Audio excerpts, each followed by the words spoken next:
If I were to describe this series in a single word, it would be magical.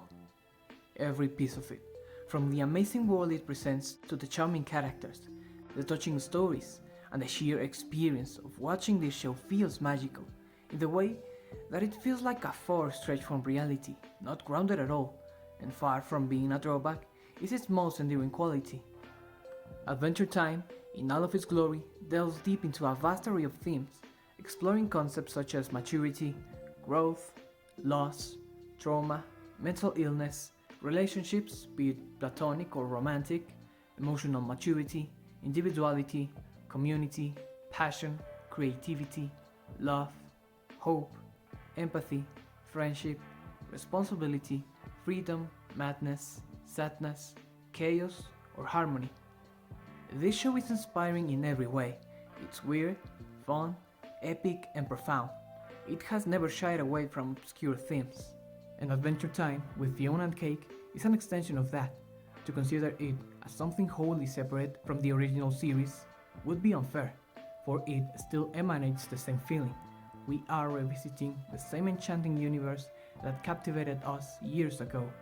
With Fionna and Cake, we are offered new lenses through which to explore this world, albeit in a different point in time and space.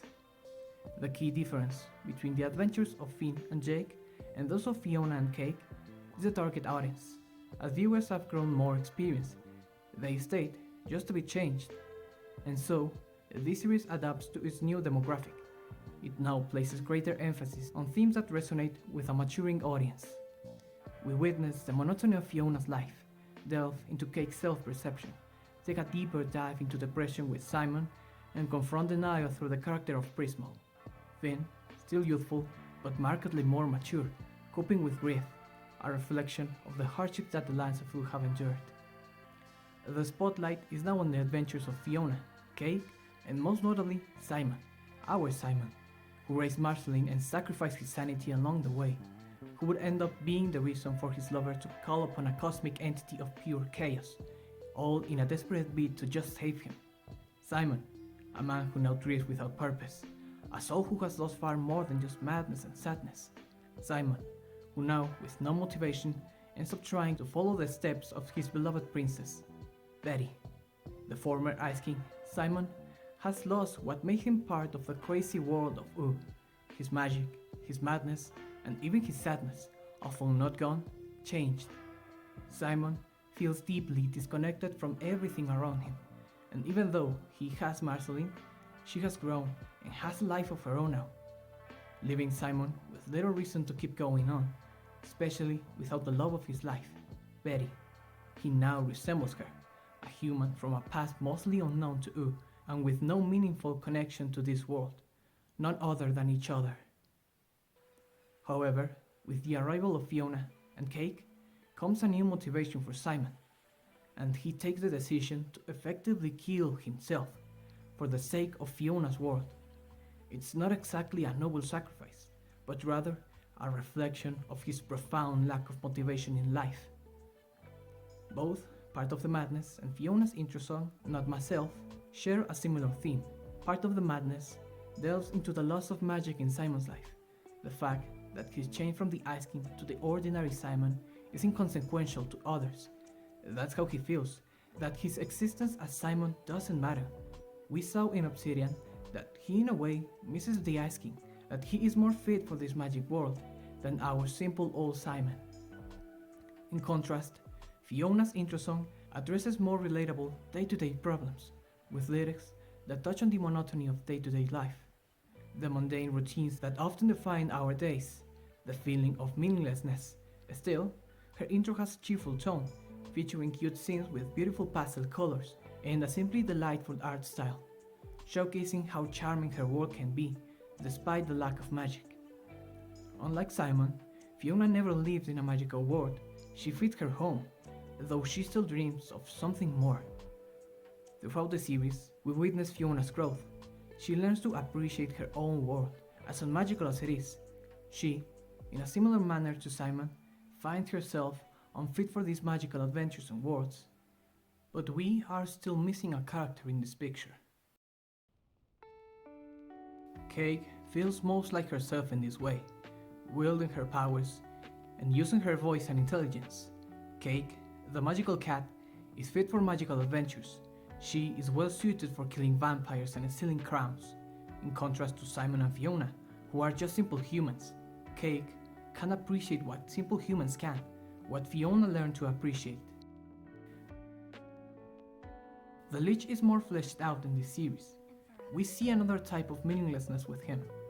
The Lich is depressed because he accomplished his one and only goal, and in doing so, devoided himself of all motivations, because killing was all he was. Killing was his one single goal. He had no further mission than to extinguish all life, and he isn't capable of just moving on, do something else. While we don't have much episodes, the themes presented in this series can be more thoroughly fleshed out, thanks to the experience we share with this world, our understanding of these characters and our knowledge from the previous series. One of the themes worth highlighting is the loss of magic. Magic as a metaphor to many things, like wonder, inspiration, dreams, and of a more childlike view of the world, a less cynical and more enthusiastic one. Fiona and Simon are both at the point where they are lacking motivation. Fiona just doesn't have much passions, and her intro song conveys this sense of meaninglessness very well. Part of her character arc revolves on her journey to grow to appreciate her world, to bring this metaphorical magic back into her life, to find her dreams, pursue new aspirations, and to be inspired by her world as it is. Even Finn, the protagonist of the OG series, is struggling with loss in his case. He is unable to help Simon due to his own grief. Finn is still coping, trying to distract himself from his pain and avoid thinking of his sadness. By going on adventures, getting both, trying to be happy, and even though it makes seem like it's working, when he died in Together Again, it's evident that Finn never accepted Jake's death. We saw in his dream that Finn was unwilling to let go of Jake, and when he arrives at the Death World, he couldn't contain himself, as his sole goal there was to find Jake, to be in death together again. Anyways, back to our protagonists. Simon finds himself in a vastly different position to Fiona. He is in a world that doesn't suit a normal human like him. He feels disconnected from it, devoid of dreams, meaning, and passions in his life. While Marceline has interests of her own, like Princess Bubblegum, music, and whatever stuff a vampire does, Finn has adventures of his own, a relationship with Hunter's Wizard, and his status as the hero of Ooh. But Simon has nothing significant going on with his personal life. He hasn't adapted to Ooh in the 12 years he has spent here. Betty chose to leave her boss, chose to follow Simon's goals, chose to travel with Simon 1,000 years into the future, and to dedicate her time there to try and fix him. She chose to save her beloved at whatever cost it was. It isn't to say that these choices were wrong. Betty made them out of love. She wanted this and accepted her ultimate fate. But Simon doesn't. He wishes for things to be different. He can't accept his reality and lives in a constant denial of his new self, of his new world, and of Betty's choice of sacrifice. But there is no point in refusal. You can't just go back, try another path. If you took Casper's route, you have to carry on from that point. Accept it. That's a part of maturing. Betty doesn't regret her choices. She is okay with what happened, and Simon has to learn to be okay with it as well. Thanks to Casper and Nova, Simon learned to accept his new reality and choices. While his path may have led to Betty not getting on her boss, she lived happy nonetheless, by his side.